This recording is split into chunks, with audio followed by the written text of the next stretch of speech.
Welcome, members, friends, and new listeners to the Global Justice Report, a new online production of the Center for Global Justice.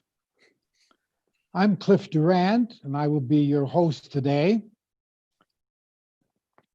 The Center for Global Justice is a multinational and bilingual research center in San Miguel de Allende. The center is devoted to research and learning for a better world. Since 2004, when we were founded, we have offered educational programs in English for expats and visitors, and programs in Spanish for the Mexican community. We've also organized educational travel to Chiapas and to Cuba. Our vision is to move control of economic life and relations with Mother Earth from the 1% to the 99%. Coronavirus has set in relief the failures of neoliberal globalization. Our weekly Global Justice Report will explore various grassroots democratic solutions, including self-management, cooperatives, mutual aid, public banking. More on upcoming attractions at the end of today's program. If you have suggestions for future webinars, type them into the chat box. That is also where you can type your questions for today's speaker. You can find the chat box on the right side of your screen. Now, I want you to pay attention to that and make sure you put some questions in there. We're going to have 3 Q&A moments during this talk. Jeff's talk is in 3 parts, and after each part, we will pause for discussion. So put your questions and comments in the chat box so that we can present them to Jeff for that discussion. I'm delighted to welcome back Jeff Full for his 13th annual Global Justice Lecture. Every year since 2008, Jeff has delivered a talk to full houses during his winter visit to San Miguel de Allende, where the center is located. This year, he and Marge are not traveling. They're hunkering down in Washington. So we are happy to be able to bring him to you via Zoom.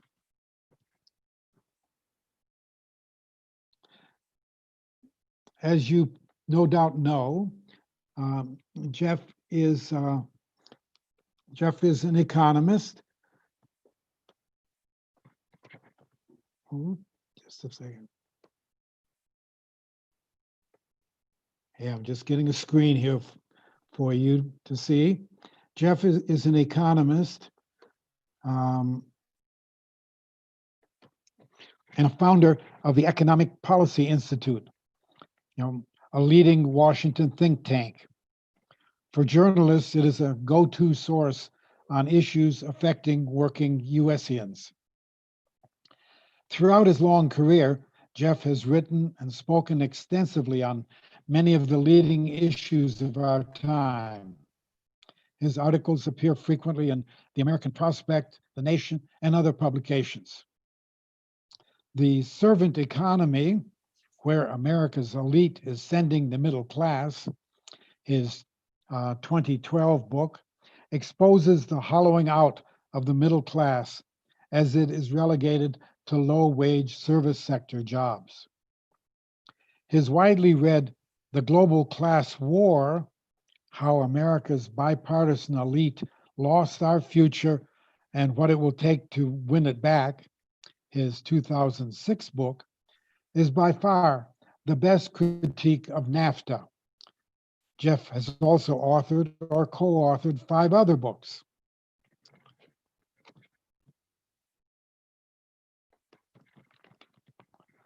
Aside from his economic and political writings, Jeff has led a rich and varied life. He has been a member of 5 different trade unions. He was a junior executive in the finance industry, a merchant seaman, a bartender, railroad worker, a blueberry farmer, and a member of a municipal planning board in the state of Maine. Looking over the topics of his previous talks for us, I noted his 2016 lecture was How the Democrats Elected Donald Trump. That might give you a clue to what you are about to hear as he now poses the question, can Democrats defeat the fascist threat? Let me hand it over to Jeff. Okay. All right. Well, thank you, Cliff. It's great to be back under the auspices of the center, even if it's by remote these days. Actually, I don't know where the rest of you are, but there's about 2,200 miles between Cliff and me at the moment, which I think qualifies for social distancing. Don't you think? Don't you think, Cliff? So thank you, Cliff, and thank the center for its not only for inviting me, but it's great work. And thank you all for tuning in. I hope you find it worthwhile. So let's begin. As Cliff said, I'm going to pose 3 separate questions. And after I talk a little bit, I'd be happy to answer questions from the audience and comments. The first question is, how serious is the fascist threat? The second is, what are the chances of beating it back in November? And the third is, if we do, what then? How do we prevent it from coming back?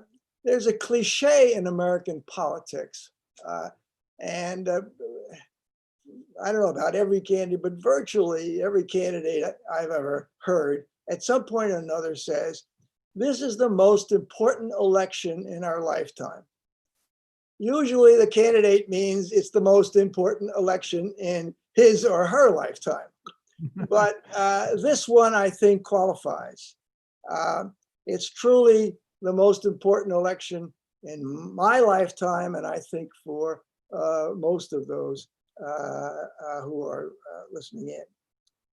4 more years of Trump could well end what's left of our constitutional democracy. Flawed though it may be, we would miss it when it's gone. Now, a word about fascism. Fascism is often, I don't know, I feel it often comes too glibly from our left-wing lips. But I want to say at the beginning, Trump is not Hitler. And America today is not Germany in 1930. If fascism comes to America, it's not going to look like Adolf. It's going to look, it's going to walk, talk, and be very, very American. And if you think about it, Trump is an American type, a corrupt businessman, a spoiled rich kid, a lying politician, and most of all, he's a fake. The essence of fascism is that democracy doesn't work. And so any country needs an extraordinary leader. Now, Trump, as all of us know, is not an extraordinary leader, but he's an extraordinary performer playing an extraordinary leader. 10 years of Trump on TV, pretending to be a successful businessman, for example. He was bankrupt 4 times or 6 times, depending on how you count it, bailed out by his billionaire father each time. As one of his biographers says, his talent was to bring show business to the real estate industry. And that's pretty much about it. But now he is playing a political leader. I want to read for a moment something from a conservative critic, actually, the conservative. Quote, he's talking about Trump. He doesn't lead his base as most politicians do. He personifies his base. He speaks to his followers as if he were them. He glorifies himself so that they may bask in reflection, unquote. Now, for many of us, Trump seems ridiculous. He stands in front of the Republican convention in 2016 and says, only I can fix it. Who could believe that? He stood in front of the church a couple of weeks ago when there were demonstrations in Washington with a Bible in front of a church. He doesn't attend church. I'm sure he's never read the Bible. And even his evangelical base understands that. I mean, they know he's an irreligious lecher, yet they fawn over him at prayer breakfast. There's something that he does have that many of us have found hard to get our minds and hands around. About 9 months ago, there was one of these articles in the New York Times, where they interview people who voted for Obama and then voted for Trump, and asked the question, well, what was that all about? And there was this one guy, he was an auto worker in Michigan. And he said, the moment I knew I was going to vote for Trump was during the debate with Hillary Clinton. And for those of you who remember, it's hard to forget, that was the debate where Trump circles around Hillary and starts making faces behind her as she's talking at the podium. Now, I looked at that and I said, there is no way that this guy could be elected president of the United States. He looked at that, and he was a Democrat who voted for Obama twice. He looked at that and he said, finally, I saw somebody who was going to tell it like it is to the suits. Now, Trump is a suit, right? But he's got that talent for show business that connects with people like that. Now, this is not simply white racism, although there's plenty of that. This guy had a beef with the Democrats. He had a beef with Hillary Clinton and Obama and Bill Clinton. Their trade policies for 10, 20 years almost traded away industrial jobs in the Midwest for working people in favor of deals that created profits on Wall Street. And the Democrats took these people for granted and they paid for it. We paid for it. Now, racism is always a fact of life in America from the very, very beginning. And politicians before Trump have used it to divide the working class, to channel anger and frustration of whites from the rich and powerful whites towards minorities. That's typical of the fascist strategy. Towards minorities, immigrants, other groups. That's exactly what Hitler did when he scapegoated the Jews. Now, so far, my fellow citizens, we are luckier than the Germans were. Trump, the saving grace, if I can use that phrase, for Trump is that he's incompetent. He alienates people. He can hardly hold a thought for 30 seconds.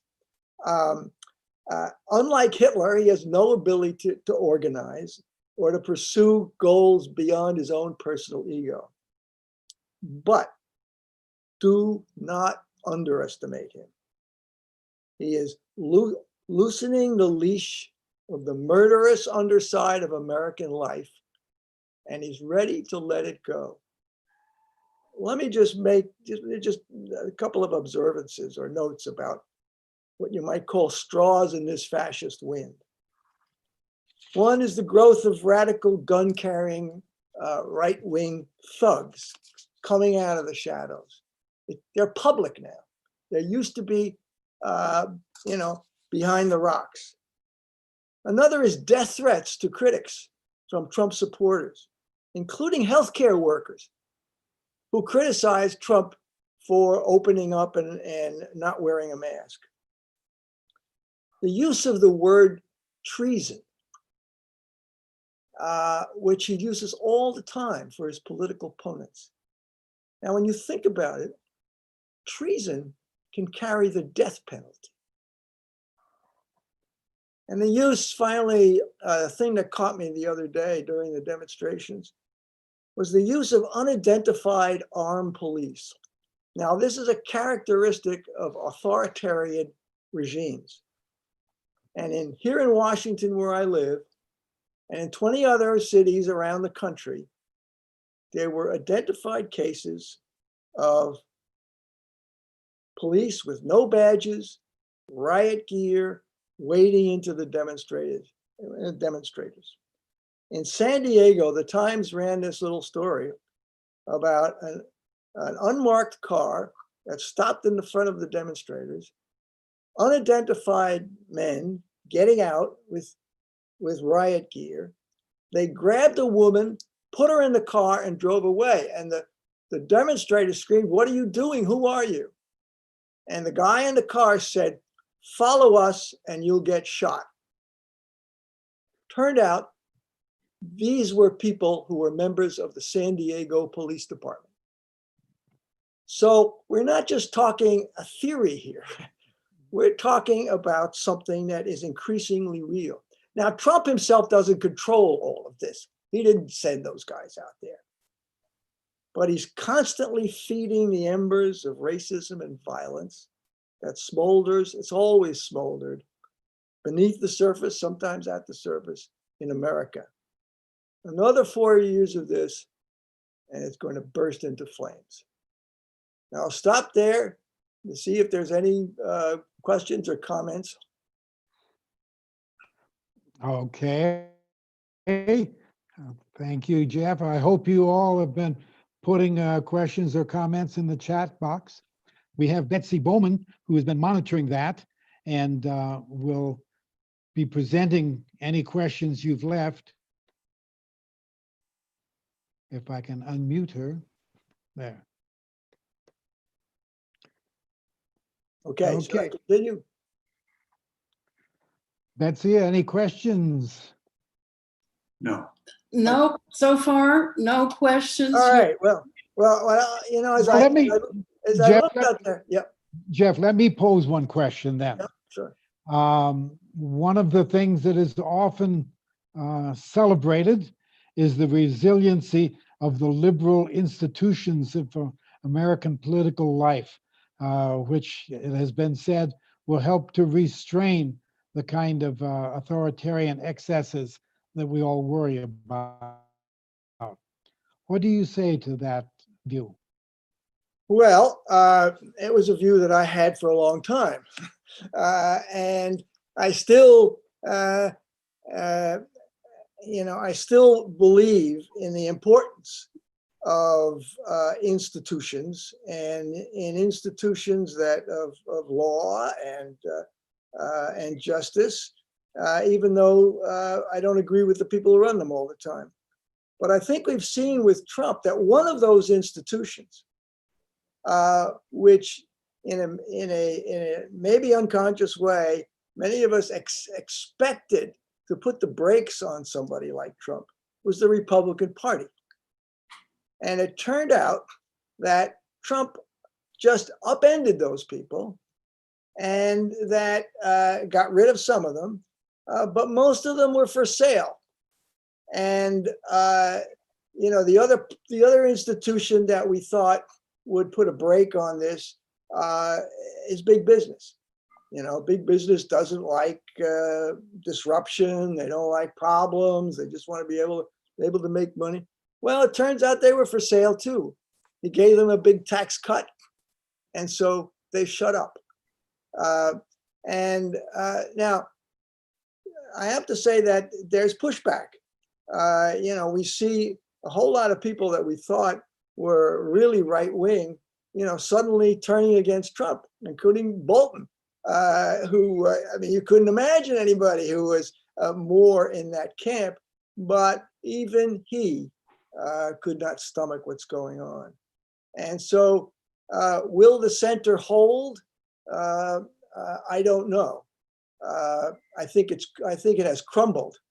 And the center is, without those institutions, without the courts, there's nothing between us and real fascism, real fascism.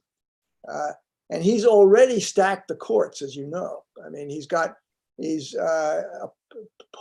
appointed all of the appellate court judges that he can. He's got the majority in the Supreme Court. And these are the institutions that are supposed to uphold the Constitution and make sure everything's fair.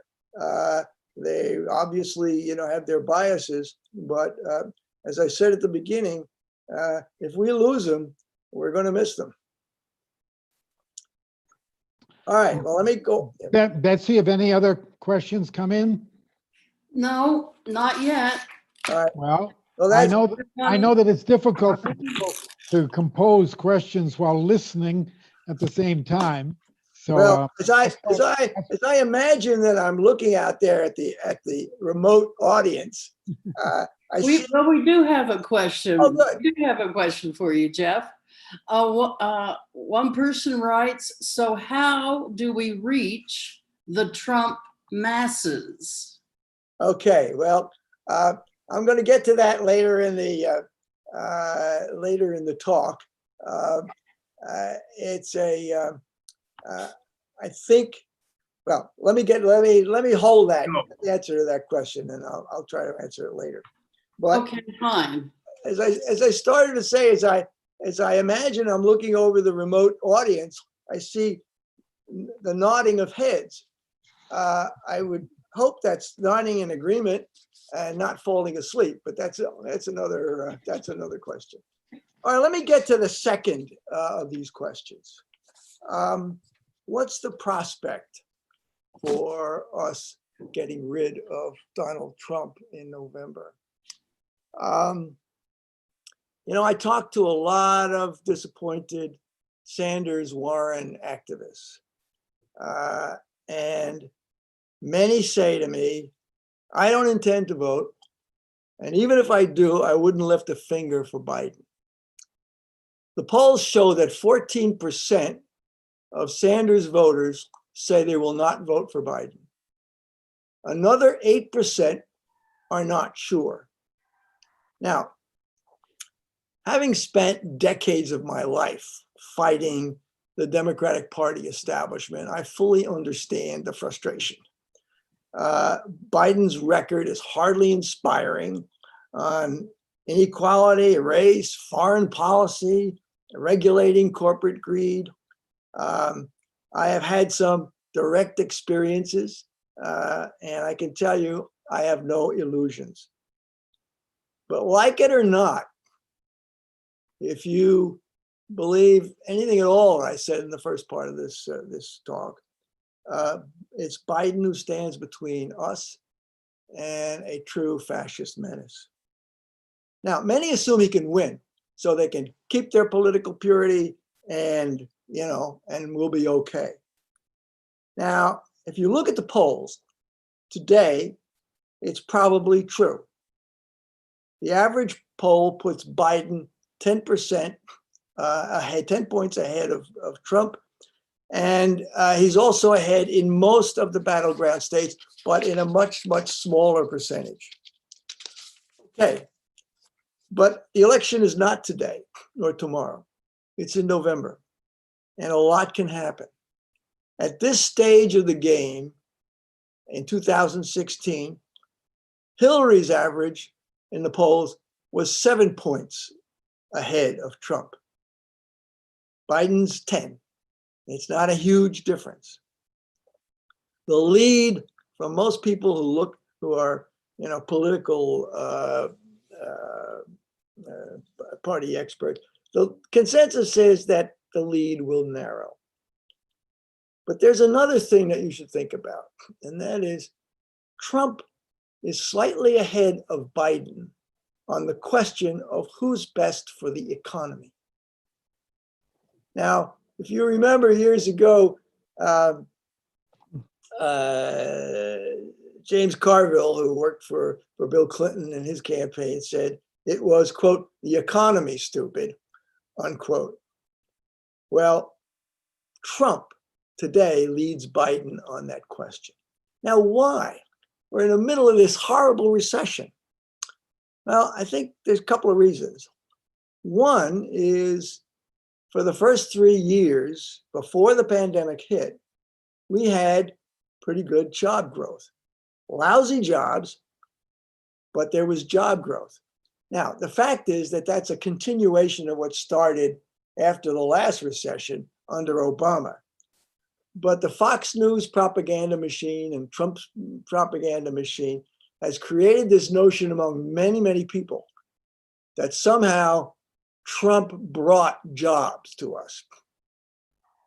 Trump is a genius at this stuff. That's the only thing he's smart at. If you got a check from the federal government, from the stimulus, you know it had Donald Trump's name on it. Now that's without precedent. It's never happened before.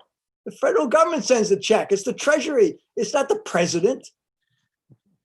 A friend of mine who is as left a person as I know. Oops, excuse us. When we were talking about Trump and how horrible, et cetera, he said to me, well, at least he sent me $1,200. And I said, Russ, you know it was not Trump. He said, oh, yeah. But just that this guy had that sort of language in his head tells you something about how deep and how spread that propaganda is. Now, millions of people are desperate to get back to work. They got to pay the rent. They have bills. They have to put food on the table. And especially if you're anywhere near the lower 40 or 50%, you cannot go for months without a paycheck. Now, the federal stimulus that really was instigated by the Democrats in the Congress is set to expire, and we don't know what's going to happen with that. But the economy has already started to improve with the reopening. Excuse me, with the reopening of many states. The May figures show retail sales up 8%. Now you say, well, it's still a huge amount of unemployment we have out there. But if that continues through the summer and into October, many people are going to want to believe Trump that the economy is going to come roaring back. Believe me, I brought jobs before and I'll bring them again. It is not something that is not going to be appealing to a lot of people who are desperate. So that's a caveat about these polls. Another is you could expect a vicious campaign.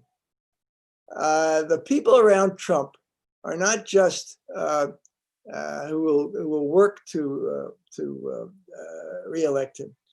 Are just not just do. They come from a tradition in that party, which, if you're old enough to remember, started with Ronald Reagan's lies about the welfare mothers driving around in Cadillacs. George H.W. Bush's vicious campaign against Dukakis, using the released criminal Willie Horton. You remember George W. Bush and the campaign against John Kerry about Swift Boat. Well, this is nothing compared to what you're going to see in this election. And the Democrats, by the way, are no match for the Republicans on social media. Biden is a weak candidate. That is the problem. Saying you don't want to vote for him because he's not a good candidate, well, that's the problem. He isn't a good candidate. He's not fast on his feet. He has no charisma. Add the lockdown that he's under, and with the coronavirus lockdowns, the Democratic advantage in people's power, knocking on doors and things of that sort, is vastly reduced. All right, then you've got the question of voter suppression. The Republicans have been accelerating their campaign to keep the vote down in areas that are Democratic, in minority areas and other places where they're Democratic, traditionally Democratic votes. This means reducing the number of polling places. Now, these are Republican governors and state legislators. Reducing the number of polling places, shifting them around, purging voter lists, confused instructions. This is now, it's always been a little bit of a problem. Now it's a big problem. And there's something else more ominous. And if you don't remember anything I say, keep this in mind. There will be a huge percentage of the votes in November by mail. Absentee ballots, and there'll be some remote voting.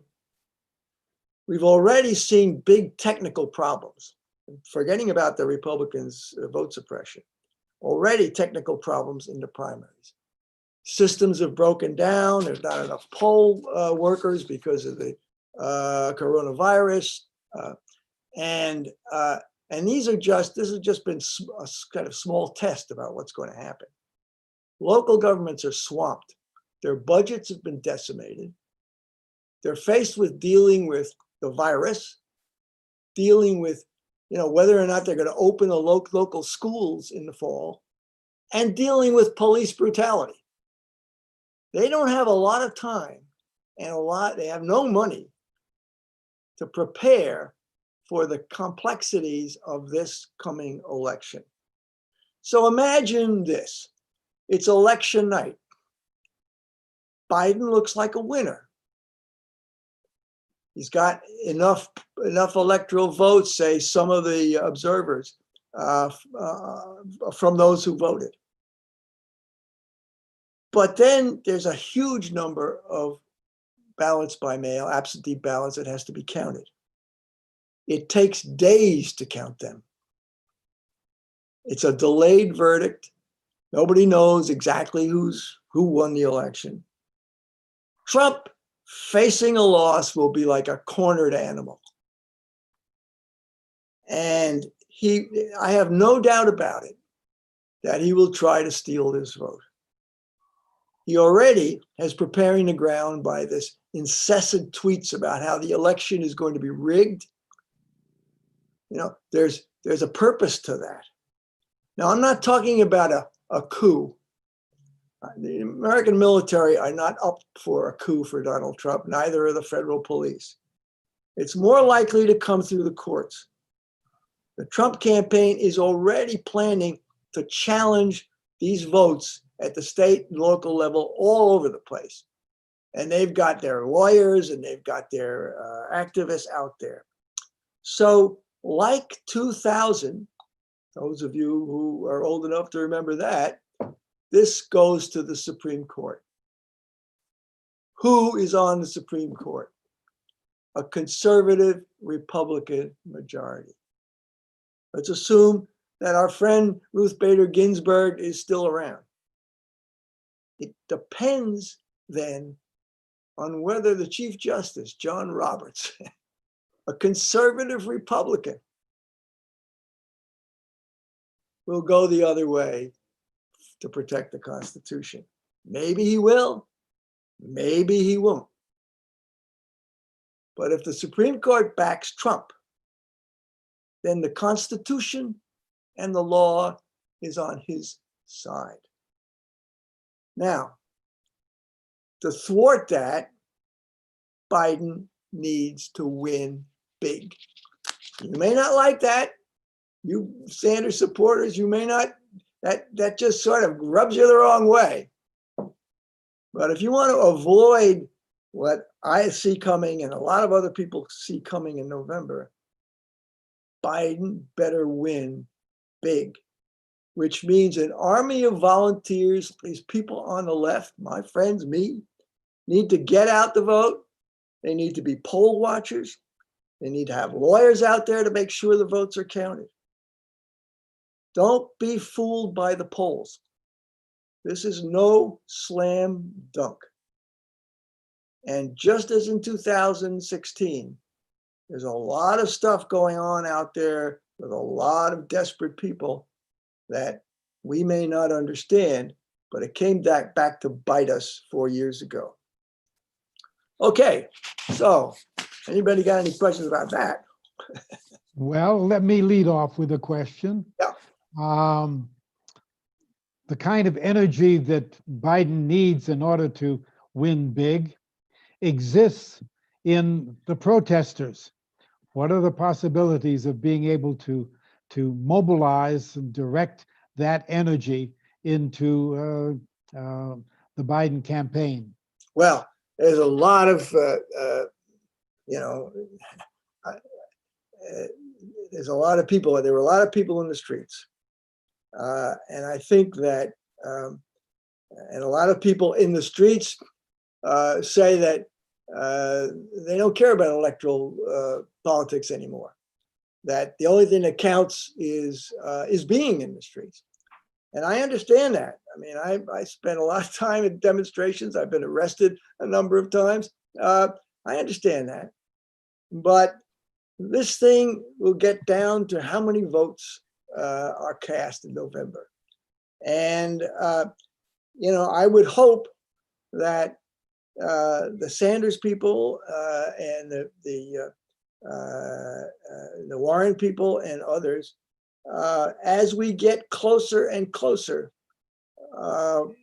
we'll be able to generate enough energy. It's not about loving Biden. It's about making sure we get through the current menace. So it's a good question, and I don't know the answer to it. I would hope as we get closer, more and more people at least agree to vote. But the problem is you need more than voters. You need people to defend the ballot at the polls. And, I don't know what how that's going to work out. But I do know that it's not going to happen until lots of people get serious, hold their nose if they have to, but get out there and do the job. Well, let me, in a way, address a little bit of this and the initial questioner with the third question. Well, just a second. Let's see if Betty more. has We any have some questions. questions here. First, Bob would like to ask a question. Go ahead. Straight up. Yeah. What do you think, Jeff, of the switch from Engels to Bowman as a model for making use of the energy of Black Lives Matter or uprisings for votes for Biden and getting our legal system back for the people? Well, I mean, I was glad to see it for a lot of reasons, and I think there'll be some enthusiasm for some of these races that's going to carry over to voting for Biden. I don't know, Bob, if there's enough of them to create that sort of upward phenomenon. But as I want to say, I think that, let me get into the next point. I think that this is an opportunity. Everything that's gone on is an opportunity for the left wing of the Democratic Party to get back at least some of the momentum that we lost when Ronald Reagan got elected. And let me let me sort of move. Are there other questions? I want to elaborate on Bob's question. Yeah, there is another question about the possible Russian influence on the election in 2020, but that's a different topic. Yeah, well, just let me say, I have no doubt that the Russians have tried to interfere with our election, just as we've tried to interfere with Russian elections. It was the United States essentially that put Putin's predecessor Yeltsin in control of Russia. We've been interfering with people's elections for decades and decades. But when I look at the numbers from 2016, the amount of effort that those presumed Russian trolls spent on in that election was minuscule. It just doesn't compare to the amount of, it's not even in the same universe as the amount of money that was spent by the Trump people to elect him. So yeah, I think it's a problem, but I don't think it's going to make that much difference. And the Russians will probably, continue to try. The Chinese will continue to try, just as we continue to try to upset theirs. I mean, that's a whole question of U.S. foreign policy and our role in the world, which, by the way, I think there's an issue here that could be put on the table over the next 4 years. I don't mean just a little shift in getting better people to run the State Department, but I mean this whole notion that the United States must keep its influence in the world I think is up for discussion. And I have to say, in his weird way, Trump has helped that because when he ran in 2016, he ran against the Pentagon. He said he was going to bring all these troops back, and what were we doing in all these places in the world? Well, there was he was right about that. He was wrong about what he ended up doing, and he was mindless about it. But I think we're in something like 150 military presence in 160 countries in the world. What are we doing there? What is the point of that? How does that help us build, get more healthcare here? How does that help people who got miserable jobs at minimum wage get a break? But let me hold that and to later. Anyway, anything else? Another question we have is that you seem to be minimizing the fact that Trump's approval rating is going down and down and down, and is even lower than Truman's approval rating was at 45% in 48. So he thinks the question is how, given that Trump's approval rating is going down so dramatically, is there really a valid comparison between today and 2016? Well, today 2020 is different from 2016, and we will not know until it's over. But I do know that all through 2016, Hillary Clinton was ahead of Trump. And even at the end, she was ahead. Now, the pollsters looked back and said, well, if you look at the states, and if you look at Michigan, if you look at Wisconsin, it was a lot closer than the Clinton people thought. And I would hope that the Biden people are at least smarter than have learned something from that. But with Trump, and this is the thing about the fascist impulse. We're talking about irrationalities here. And we're talking about ways in which sudden things can sway large numbers of people. Biden has no big personal following. Remember that. It's not like Biden is the head of a movement. And so he's, again, I want to stress, he's a weak candidate. And there's 4 months to go. And Trump may be an ignoramus in many, many things, but he's got people around him who want him reelected because they want more of what he does.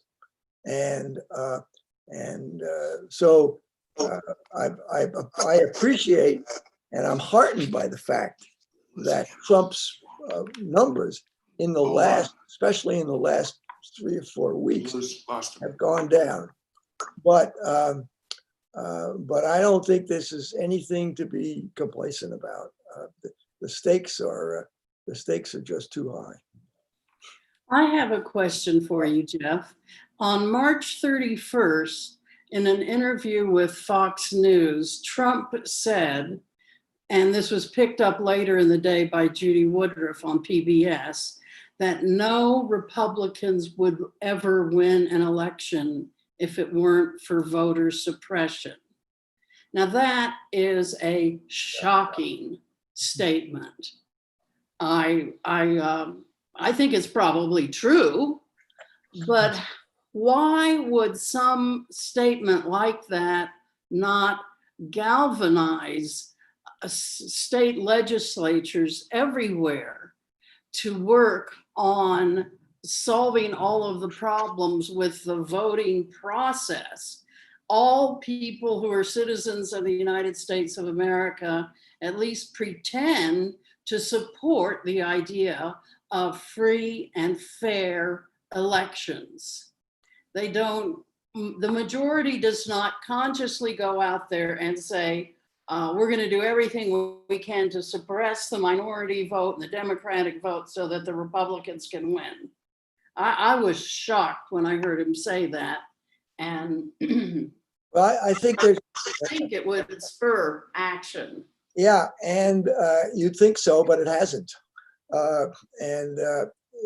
Number one, there's a sense in which people have become dumb to Trump's outrageous. The Washington Post, I think, is up to what, 17, 18,000 lies, whatever the number is. It's huge.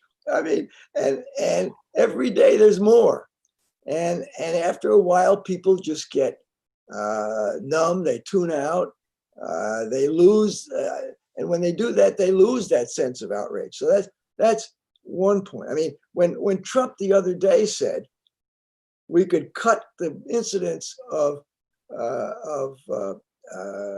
coronavirus by not testing, I mean, a 6-year-old knows how stupid that is, and yet he still got around, the last numbers I saw, he still got about 42% of people who approve of his job.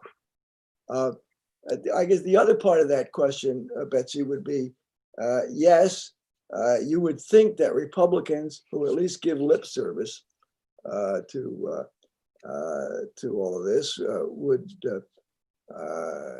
want to make sure we had a fair election. Well, if Trump is right, I don't think he's quite. I don't agree with Trump as much as you do. Quite on the business of no Republican. I think some Republicans will get elected, but if he's right and you're a Republican, why are you for making the voting easier? Why aren't you silently, at least, in favor of voter suppression? And when the Democrats come up with a plan for this or that, you'll vote against it. In these cases, I think you have to ask yourself the question, well, who's benefiting? And Trump, having no sophistication, or not much, tells you who's benefiting, the Republicans. Okay, let me go to the third point, or third question, which is on a lot of people's minds who are still, frustrated and disappointed and depressed about Biden. So if he wins, is this the end of the fascist threat? Well, obviously not necessarily. Trump is not the cause, he's the symptom. The deep social divisions, racial, class, cultural, there's a discussion that goes on in the progressive community and others. Well, is the problem race or is the problem class? Martin Luther King thought it was both. Jesse Jackson thought it was both. They understood that the anger and stress over rising inequality generally gets easily channeled to racism. Again, not that racism is something new, but it gets exacerbated by rising inequality and instability generally. There's a few points to keep in mind. One is that most Black families depend on a job. They work for a living. Most white families depend on a job, work for a living.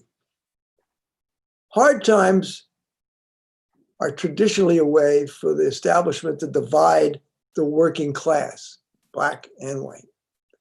Jay Gould, the 19th century financier, once said, I could pay half of the working class to murder the other half of the working class. Well, that's a crude, brutal way to put it, but we know that those divisions get exaggerated at times of when hard times come.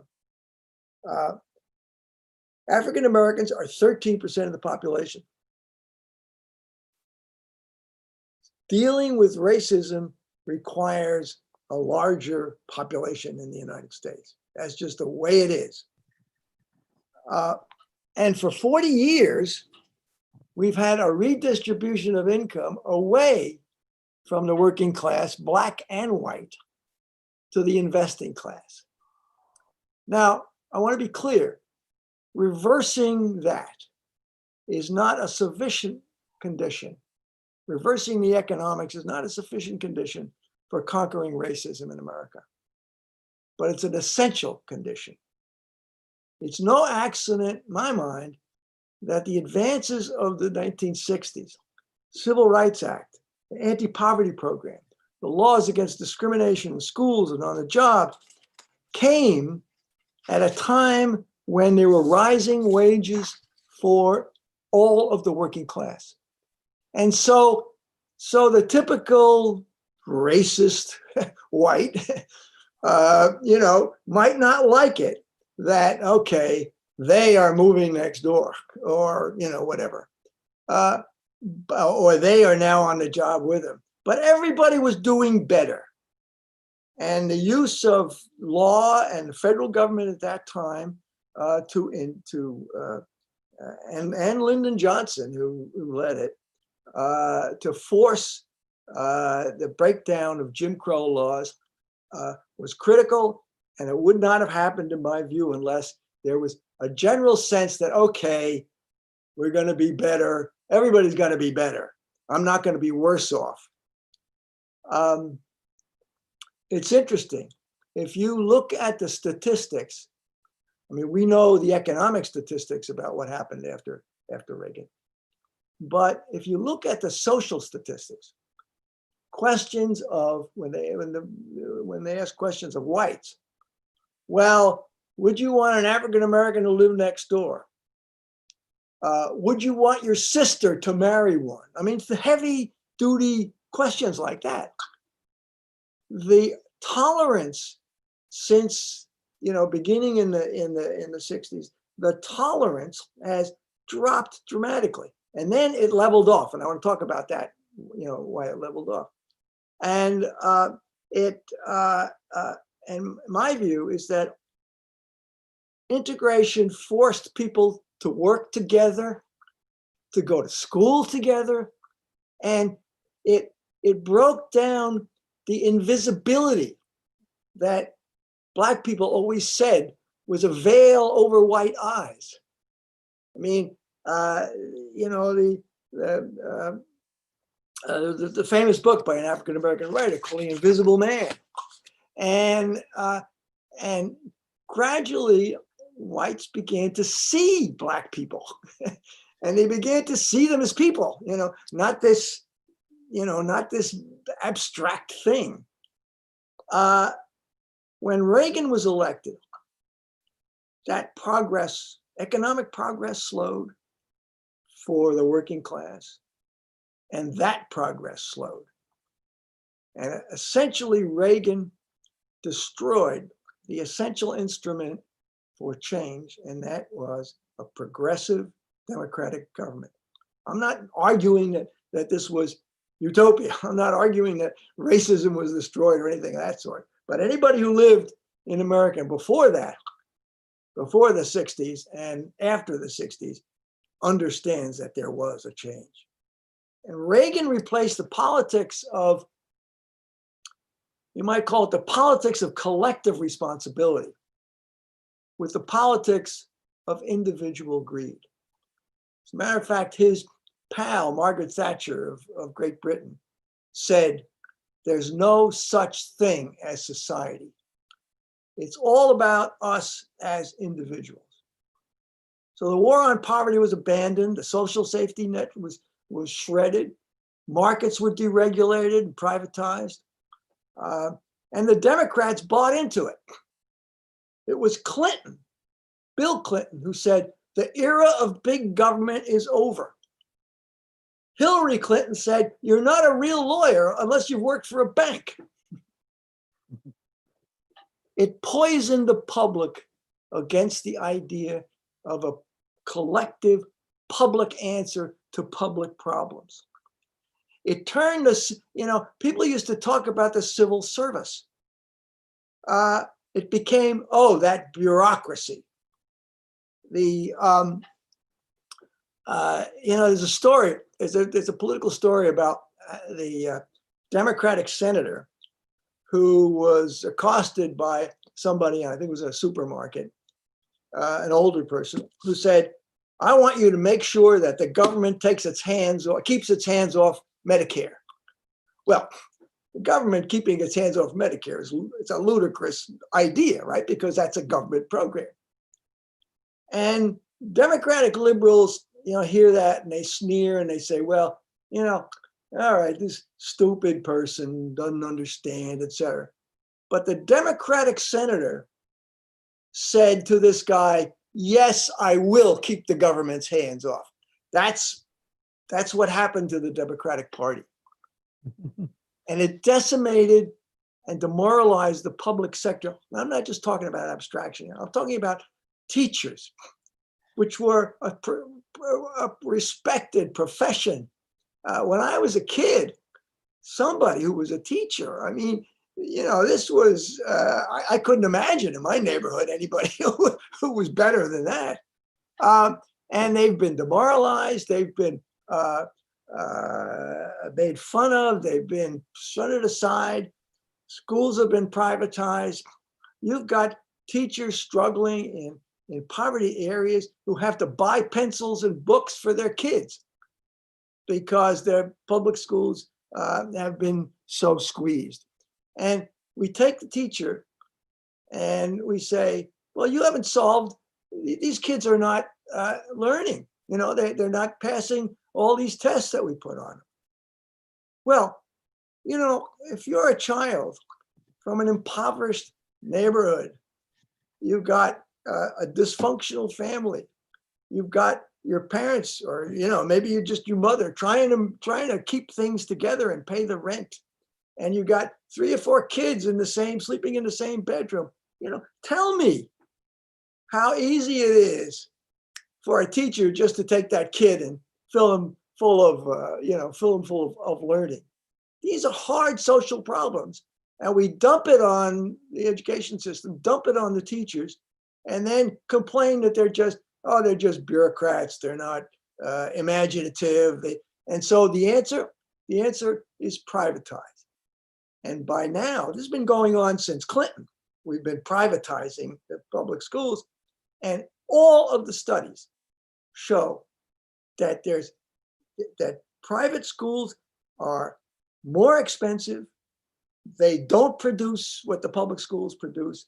And of course, the private schools get to take the students they want. Public schools have to take everybody. And so this whole business of public responsibility and the loyalty towards the public sector was systematically destroyed. Now, Clinton said the era of big government is over. Well, it wasn't over. It wasn't over for the rich and powerful. After the economic crash of 2008 and 9, the Democrats, Barack Obama, bailed out Wall Street. Nobody has gone to jail over that, by the way. Billions went to them, while millions of American households lost their home. The Democrats became cheerleaders for corporate priorities of Wall Street and the Pentagon. It was, when you think about it, it was the economic policies of cutthroat capitalism and the social policies of me, me, me. It's all about you. It's all about me, me, me. And that is personified in Donald Trump. So it was no surprise that inequality got worse. And again, it's up the ladder. It used to be that we thought about inequality just as a problem of poor people. Well, with wage stagnation for the last several decades, it's not just poor people. It's the working class and the middle class now. 40% of American households, 40% could not handle an unexpected $400 expense without having to sell something, your TV, piece of your furniture, or borrowing it from someplace. Now you look at that number, think about that number, and it explains a lot of why Donald Trump won. And why, here we get to the good part, I've, the old Woody Allen scene in one of his movies where the preacher says, okay, brothers and sisters, now we have a choice. On the one hand, we have certain disaster, and on the other hand, we have inevitable catastrophe. Let us pray that God could give us the wisdom to choose between them. Well, there's a better course here. And the first thing to understand is that the Reagan-Clinton era is ending. It's ending because it cannot produce. That those people who couldn't take a $400 increase in an expense, they're the result of these policies, and gradually people are getting to understand that. Ideologically, the left wing of the Democratic Party is stronger today than it has been at any time since Lyndon Johnson's Great Society. Stronger, ideologically. People are for Medicare for all, Green New Deal, free college tuition, have become mainstream issues. A majority of whites have been supporting the Black Lives Matter. I mean, things are changing, and the old regime is tottering. Now, the political problem is it wasn't the left that took advantage of this. It was the right. Trump beat us to it last time. Beat us to it after the last disaster. He moved first, took over the Republican Party. The left, Sanders, led by Sanders and Warren, have been beaten back twice by the Democratic establishment. Biden won not because Democrats thought his ideas were better than Bernie's. They preferred Bernie's. They preferred Elizabeth Warren's.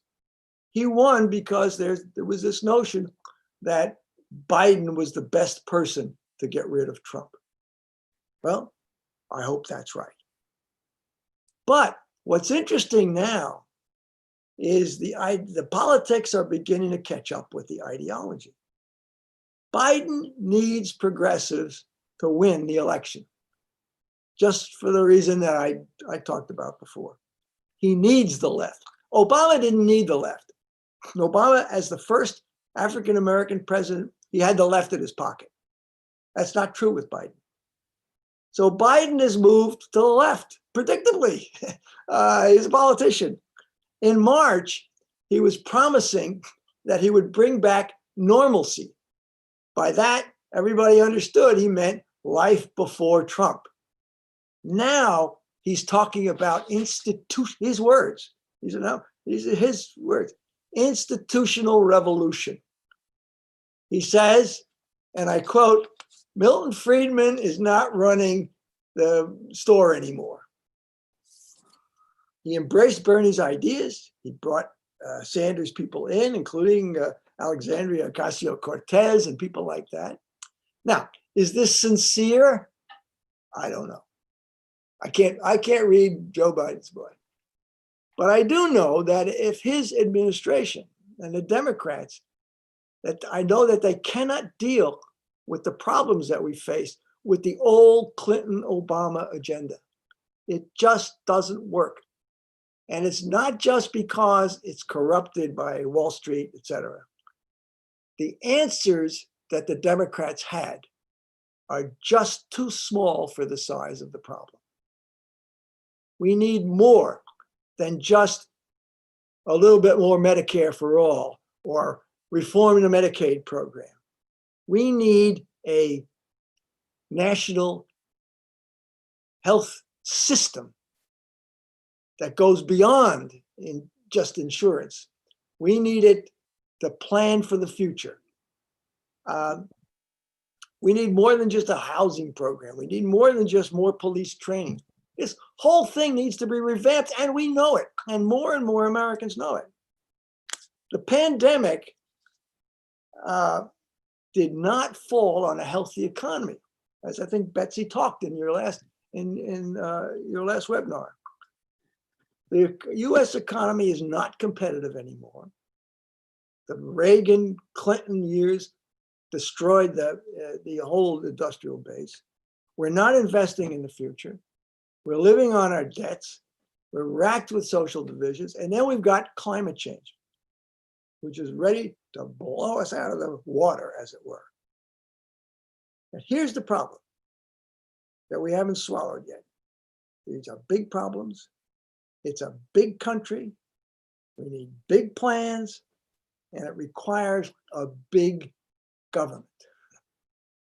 Big, democratic, accountable government. But a lot of people don't want to hear this, but it's not going to happen unless we have a government, accountable government, that operates at the size of these problems. There's no way you're going to have a Green New Deal without it being organized and led by the public sector. No way you're going to have adequate health care for all. No way you're going to recreate a new approach to policing without the power and instrument of government. The 40 years of Reaganism left us with a government that's demoralized, barely competent, corrupted by special interests. And it's not just the government that got demoralized in America. You demoralize the democratic government and you demoralize the people. Government is distrusted by well, let me put it the other way. Only 17% of Americans trust the government today. Back in the time of the Great Society, it was close to 80%. Distrust in democratic government is distrust of ourselves, our own capacity for self-rule. And that distrust is the key that Trump tried to use and the fascists use to open up the future for themselves. I alone can do it, said Trump. Saving democracy means rebuilding democratic government, big enough for the big problems. It's what Martin Luther King called the radical reconstruction of America. And when you start to think about how to do that, it's got to be organized, it's got to be public. And we have the talent, we've got scientists and planners, a generation of young people who are sick of the future that lies before them in this so-called free enterprise economy. What is needed is a transformation of politics can give them that a meaning for themselves. I mean, there's a great enterprise here. It's a great public social enterprise, rebuilding this country. The Democrats, as I said, had an opportunity after the crash in 2008, but they turned their back on it. Ugly as it is, the pandemic has given us a second chance. And the public, gradually, well, not gradually, I think, it's pretty quickly has learned the importance of competent, accountable government. It wasn't the hedge fund speculators that got us through, that are getting us through this. It's the inspiring healthcare workers. And it's the bus drivers. And it's the grocery clerks on minimum wage. Those are the people saving the country. The pandemic has already forced the issue of healthcare. So, in my view, the next step for progressives is not just Medicare for all. As I said before, we need a national health system that can plan and protect the country from future pandemics that we know are coming. Albert Camus, who wrote a book called The Plague, the French author, this was about a plague, a pandemic coming to attack a city. And he observed that we know by history that wars and pandemics are a regular part of human life. And yet, we're always surprised when they come. It always takes us by surprise. After all these years, it seems to me we need to go back to the notion that we need collectively to prepare for the next pandemic and to prepare for the future. Government planning, the words sound un-American and to some and utopian to others. But before Reagan in the late 1970s, when people could begin to see the economic trouble coming, that America was not going to be forever making all the cars in the world and all the steel in the world and that kind of thing. The idea was being developed for industrial policies, for guaranteed minimal incomes, for national health service, and not just national government. Part of the celebration of the 200th anniversary of the Declaration of Independence in 1976, communities all over the country began to have groups and debates about what they wanted their community to look like in 25 years. Some of it was just sort of Chamber of Commerce, blah, blah. Some of it was land use planning. A few got into questions of race and poverty, but that all stopped dead. I mean, it was a kernel of it was a seed that was growing But it stopped dead with the election of 1980. And I think the task of the left is to revive that. The list of, the list of problems is long.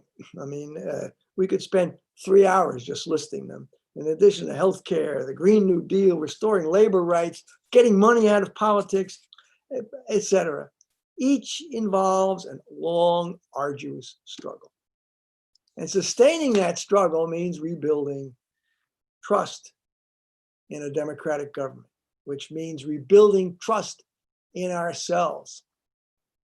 Some 25% of Americans a couple of years ago in a survey reported that they thought it was okay to have a military government in the United States. What does this tell you about what's happened to the trust in ourselves under the Reagan-Clinton years? Now, this task is not for the faint of heart. It's not for those who demand instant gratification from their politics, or those who see politics as venting individual angst. In life, as in politics, and politics as in life, it's 2 steps forward and 1 step back. But if social justice, much less democratic socialism, is not just a glib slogan, then we've got to answer the question of how you go on the long-term, less dramatic task of winning power, footholds on power, and creating competent government that can steer this country through a turbulent next decade. I mean, we haven't even gone into that. All of the evidence for more trouble ahead. Because, and here's the point, if the next Democratic administration, Biden or bust, does not deliver and does not instill hope that we as a country can together build a better future, then those on the right will come back. Getting rid of Trump ain't going to be enough. There are already people on the right thinking about the next fascist model. The Trump who is smarter, more effective, more appealing. So the stakes are high, which brings me back to my friends who are Bernie Sanders supporters who say they won't vote for Biden. It's Biden or Trump. Dante said it was the worst places in hell was reserved for those who can't decide at a time of moral crisis. So it seems to me the choice is quite clear. Either we spend the next 4 years struggling for power against the parties, the Democratic Party's weakened, corrupted establishment in order to get the next steps towards building a better world, or you will spend it the next 4 years gasping for breath with the knee of a triumphant armed Republican fascism pressing against your political neck. That's what I think the stakes are. So, with that happy note. Wow. Thank you, Oh, Jeff. that's quite a challenge you leave us with. Yeah, Betsy, well, I do we mean, have, I'd like life to be sweeter, but it's not. do we have Cliff, any you a questions? question. Cliff, you have a question for Jeff. Yes. Yeah. You've said that what we need to do is to offer the country a strategy for national redevelopment. Yeah. That credibly promises a better future for the vast majority of Americans. Now, it's easy to agree with that, but does a better future mean a higher standard of living? I think that's what most USians would consider it to be. And if so, is that realistically possible, given the corporate shift of jobs to low-wage global South? Well, And climate change that requires a lowering of consumption levels. What we in the North need is degrowth or at least a low growth rate? And is that acceptable to the US public? Yeah. Today, no, it's not acceptable. The polls show that people are willing to have their, to pay maybe a couple of dollars more to fight climate change. But they're not willing to pay much more than that. And here we go back to the issue of consciousness, not just consciousness about climate change, but consciousness or trust that the society is going to share this burden and that we're all in it together. Let me tell you something about my experience. I mean, I'm an environmentalist. I'm scared to death of climate change. I see that dust storm coming from Sahara. Scared the hell out of me the other day when I saw that on television.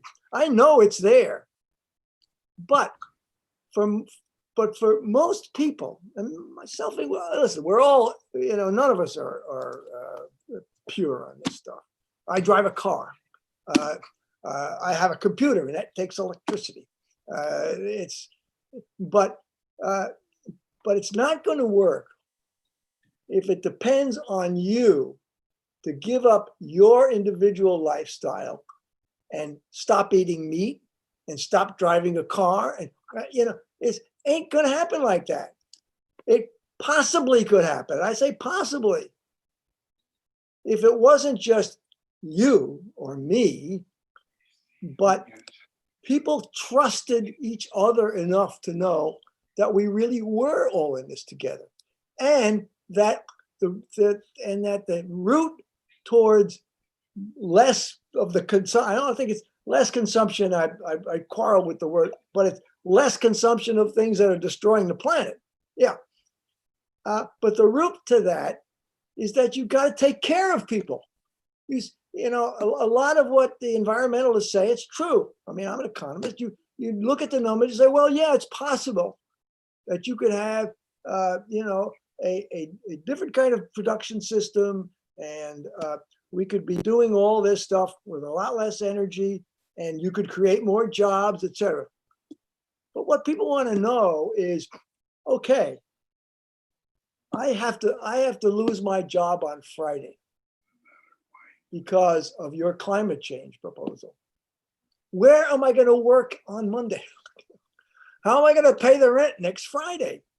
And too much of this is at the level of 40,000 feet, and not at the level of what you're going to do for people who get scared. About 3 years ago, I attended a meeting with labor union leaders and environmental leaders, and they were trying to get together on what they could agree on. And at one point, one of the labor people said, well, a big part of the problem with the coal industry is not that people love to go down in a mine to mine coal, but those coal miners are paying, the company's paying, because of the union, paying so much a ton towards the local hospital there, which is treating these people for the lung diseases that they're getting. Okay, so you shut down the coal mine, that's great. The hospital shuts down. And so he said, why not just pay for the hospital? That's a cost of having a better climate. And the environmental groups, not all of them, but too many of them said, oh, well, that's going to cost a lot of money. We couldn't have well, if you think the Green New Deal, if you think climate change is going to be beaten without costing a lot of money, forget about it. Because if that's the case, then the answer to your question is no.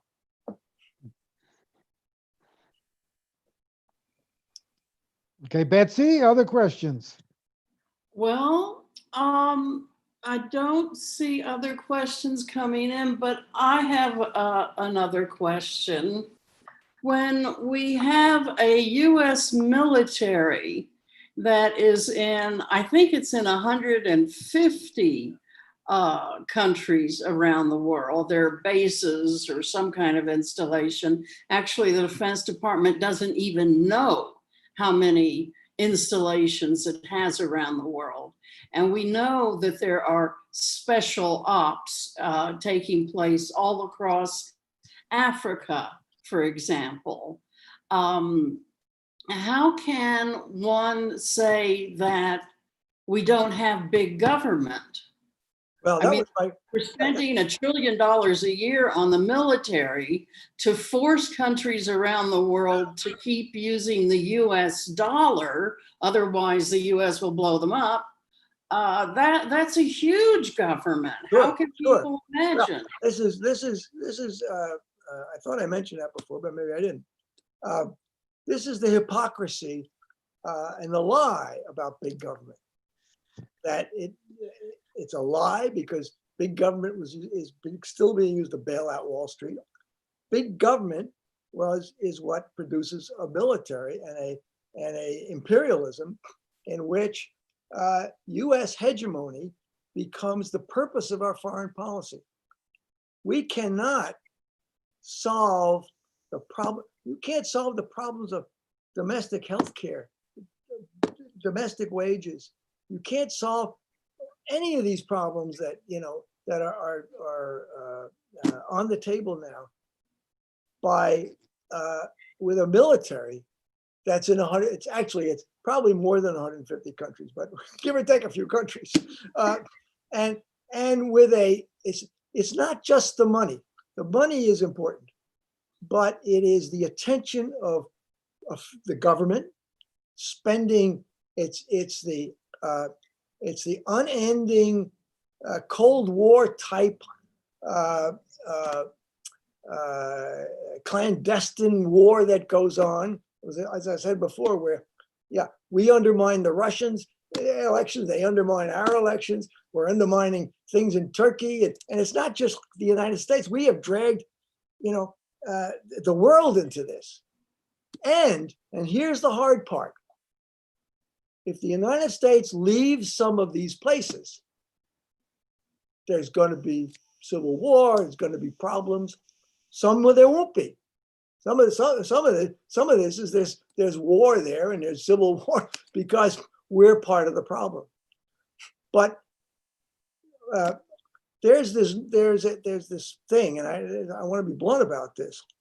We have used the idea of humanitarian help as a ruse, as a veil for American power in these countries. Well, we see it all. We see it all over. We see it all over Africa. We see it in the Middle East, and we got the military there. And then someone says, "Well, my God, we can't take that out because if we took that out, we're helping protect the people from the bad guys." And there's plenty of bad guys in the world. And if the United States leaves these places, there's still going to be plenty of bad guys in the world. But the thing is, this is why it's hard. You cannot be someone who's going to go around the world saving everybody and pay attention to the crumbling situation at home. You can't do that.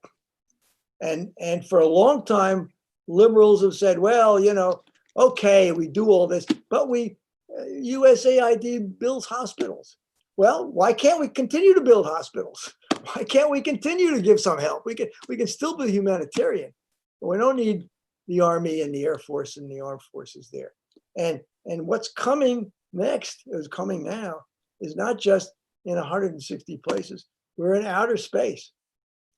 And when the conflict starts getting hot in outer space, hey, you can draw that as much as anybody else. That's a very scary idea. Someone else has a question about the establishment Democrats. And the establishment Democrats, a lot of the corporate Democrats are quite well off, as we know. Yeah. They're not working class people. And how can we tackle that problem in a politics that is dominated by rich contributors? Yeah. Even the corporate Democrats need the rich contributors. Well, there's no, you can't wave a wand around that. This is a capitalist economy and money talks. But there's no reason why we can't have an electoral system that's similar to what most of this advanced world has. And that is, you have a limited time for elections. You have a limited amount of money you can spend. And the way to do that is to pass a constitutional amendment. The Supreme Court has ruled that the Constitution means you can't limit spending because spending is free speech. Well, that's bogus. Any 12-year-old knows that that's bogus.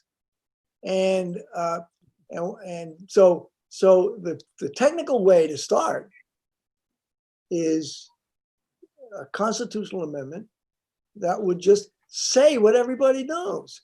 And that is Congress should have the right to regulate elections. And that gives you a time to put pressure on these people. It is, as I said before, this is a long struggle. And there's no single silver bullet that's going to solve this.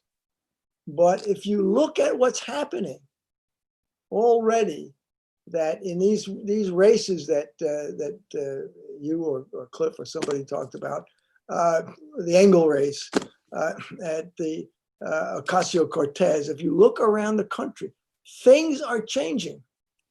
And the respect that people had for corporations and Wall Street, you look at the polls, I mean, they are dropping faster than Trump. So that the only solution to this is democratic organizing and power.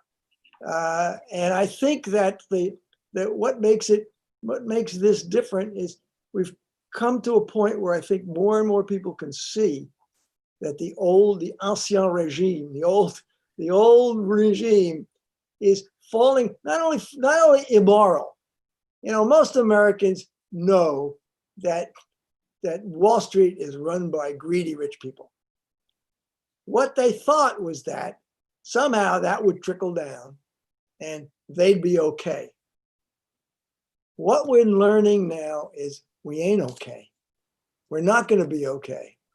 And I think that's where the hope for the future is. And and you know, what the future will bring, I don't know. All I can say is for every American, the decision is not whether, or every Democrat certainly, not whether we're going to win or lose. The question is, which side are you on? And start from there. One of the things that this pandemic, I think, is teaching the public is that we need a robust public health system. The weakness of the system, its inability to cope, has become so apparent that now people are much more inclined to support a truly public health system. Right. Yeah, and it's right to call it a system, not just a public insurance policy, but a public system that that has the people and the capacity for planning and the capacity for absorbing new hits. Because Camus was right. There's more coming. Yep. I Yeah, wanted and to, that's something. Just a second, Bob. Let me finish. Yeah, that's a lesson that many have learned, and we're going to be having a webinar in a few weeks about the kind of public health system that we need. So we have a very exciting discussion of that coming up. But really, what that opens up is a way for a wider public understanding of the importance of collective action as a way of addressing our problems. Yeah. And hopefully that can be extended into a better appreciation of our other common institutions, like public education, for example, or for that matter, policing, which has been. Well, I think that you're absolutely right. And what the pandemic, if you talk about silver linings or whatever, what the pandemic has brought us is an even deeper insight into the need for social institutions that are aimed not at, that are not aimed at making profit for investors, but are aimed at service. And we never had a country that fully embraced that, in the best of times. We never had a country, but we had a country before Reagan that was starting to think about it. And then it was gone. And 40 years later now, we've got another opportunity. And I really do think we got a historic opportunity.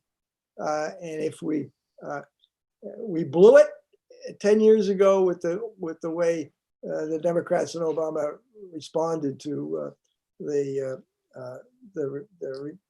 crash, we got a second chance now. I don't know how many chances a country gets in life, but I think we better take advantage of this one. I wonder if you do appreciate, Jeff, the uniqueness of the opportunity we have in the Black Lives Matter movement. It's nationwide. Yep. It's interracial.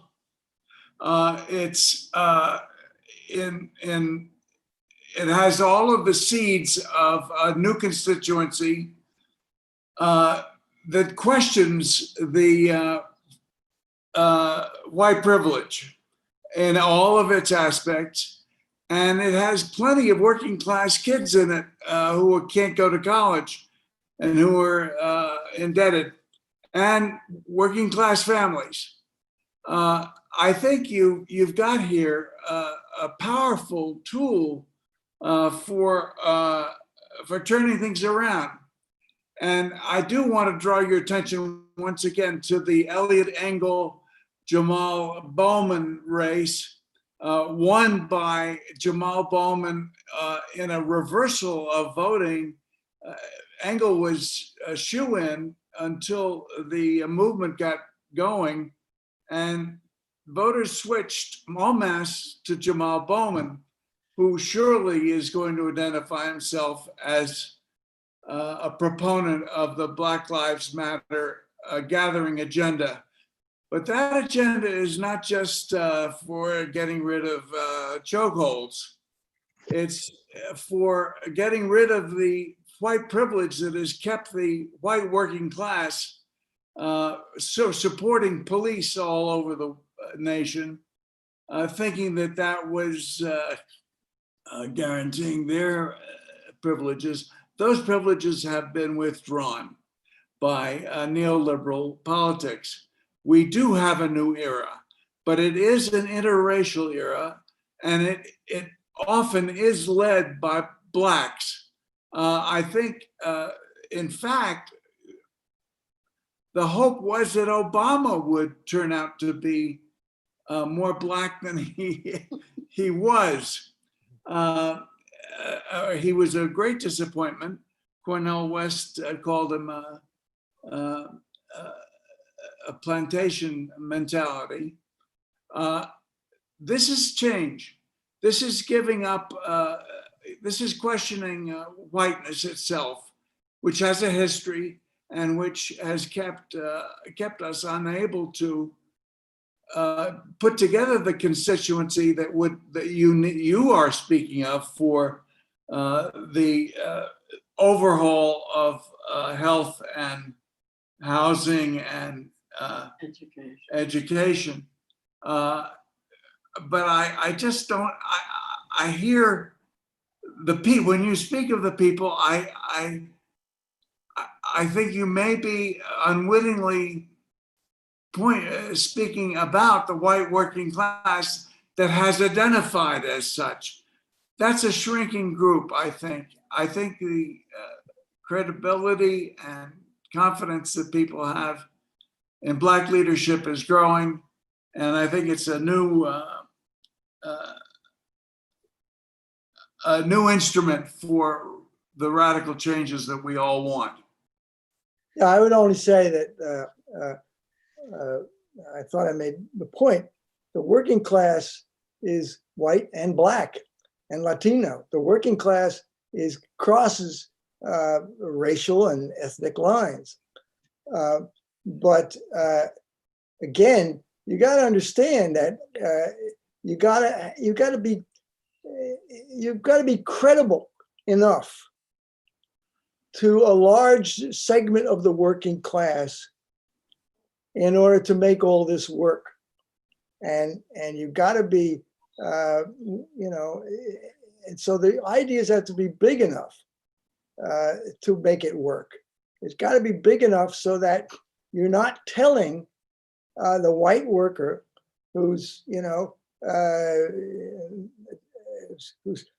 father is one of those, who's committed suicide, who's in a desolate place. You're not saying, which often it sounds like it. Okay, white privilege, you're going to pay, not Wall Street. Wall Street's not going to pay for this. It's you're going to pay. We're going to take your job and give it to somebody who's Black, who's even poorer than you. And I can tell you, that's been a message that, sometimes just inadvertently, but that comes out. And in a world that's 64% white, it ain't going to fly. When you're talking about the working class, you have to talk about the working class, not just the Black working class, and not just the white working class, and not the Latino working class. And that's the struggle, and that's the challenge. And that's what King understood. That's what Jesse Jackson understood. That's the struggle. I'm not saying the privileges that white workers think they have or have historically for a couple of hundred years thought they had are real. Whiteness is a very funny construct, and I think we need to be celebrating this final spark of willingness to give it up. Well, we have webinars coming up on these issues as well as many others. We have one coming up on the police. We have one that we're planning on racism. And so I hope people will certainly check out our schedule of upcoming webinars. But right now, I think, unless there's any other question, Betsy, I think we need to thank Jeff for a very stimulating presentation.